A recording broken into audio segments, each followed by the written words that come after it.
This hearing is allegedly about protecting women. But what we're really talking about here is a Republican effort for a national abortion ban by any means necessary. Frankly, if my Republican colleagues truly cared about protecting women, they would ensure that women had the right to make decisions about their own bodies and access to comprehensive and affordable health care.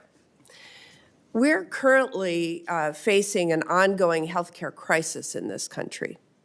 President Trump and congressional Republicans' big, ugly bill will result in 15 million Americans losing their health insurance and cause 200 Planned Parenthood clinics to close, cutting off access to cancer screenings and reproductive health care.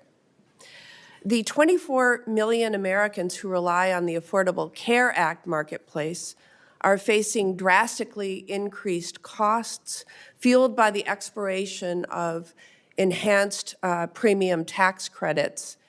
And numbers released yesterday by CMS show that the Affordable Care Act enrollment is declining as a result.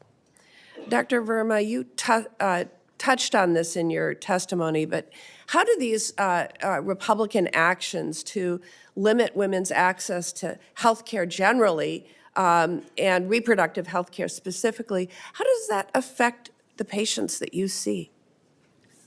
Thank you for that question. It dramatically affects the patients that I see. In Georgia, we have a huge number of maternity care deserts, about 40% of our counties, and many of those patients can't get easy access to their prenatal care, their cancer screenings. I often see women who come in to deliver their babies who have not been able to get any prenatal care.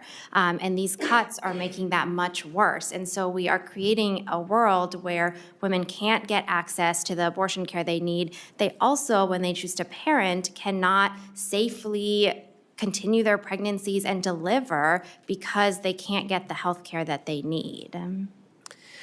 We've heard a lot today of things that are not based in evidence.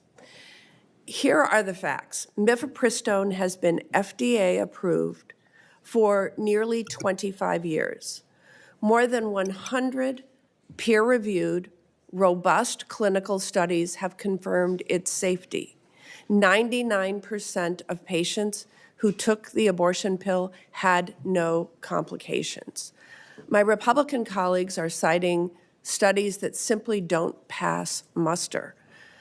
These studies may not be peer-reviewed or even published in medical journals.